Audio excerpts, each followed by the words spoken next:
Could you analyze how have the semiconductor equipment suppliers been stimulated by the current boom of NAND and DRAM markets? There are two phenomena that are working very well for the wafer fab equipment manufacturers.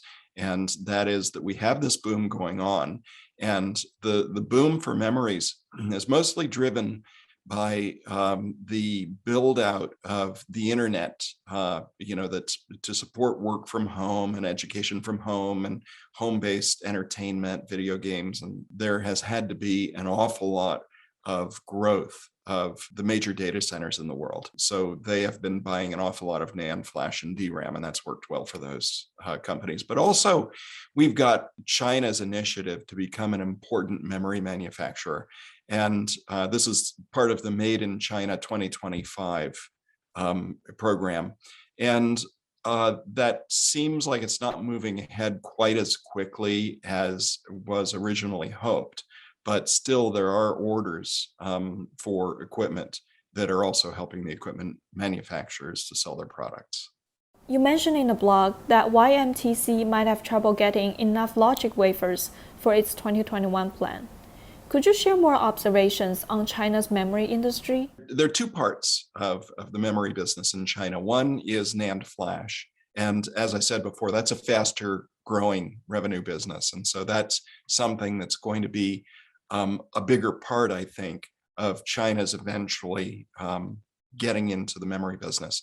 And YMTC has been working very hard to get into this. They don't have a technology partner, which has been problematic for other companies, although they have been dealing with Spansion, which is now a part of Cypress, which got taken over by Infineon.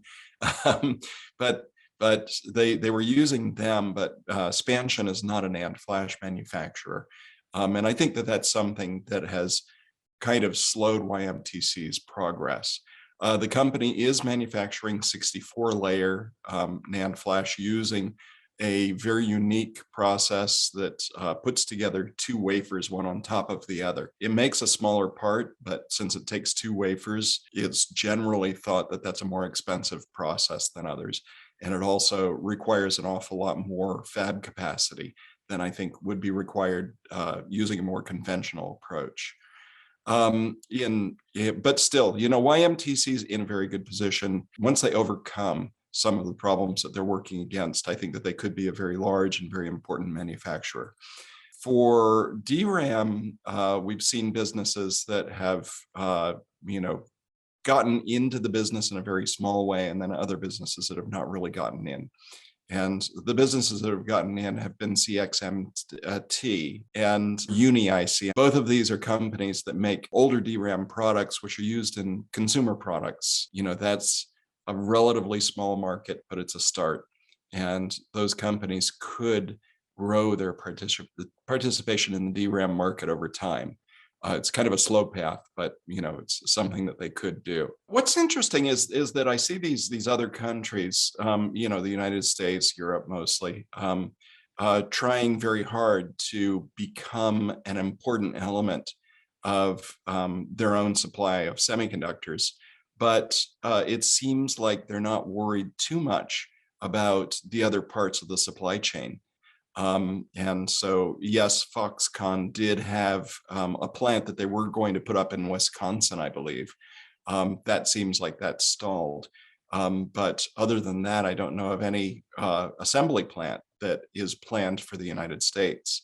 And I don't know about Europe at all, but if that isn't there, then let's say that the United States or Europe becomes more important in supplying semiconductors, then they'll be shipping those semiconductors to China or, the other countries that compete against China, Vietnam, Thailand, Malaysia, and assembling systems there and then shipping them back into the United States or Europe. From a demand standpoint, the number of semiconductors that go into China is still going to be very great simply because China has garnered a very big percent of overall semiconductor use as far as doing contract assembly for other countries.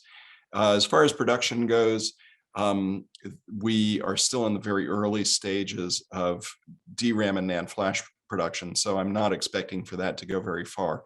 SMIC is taking advantage of the current semiconductor shortage to be able to build their revenues very well. And I think that other foundries in China should be doing very well because they are well positioned with the technologies that are in a shortage. Then the only question is whether or not anything will happen with trade embargoes from the US-China trade war to prevent SMIC from being able to get more tools to be able to make more products, the products that their customers want.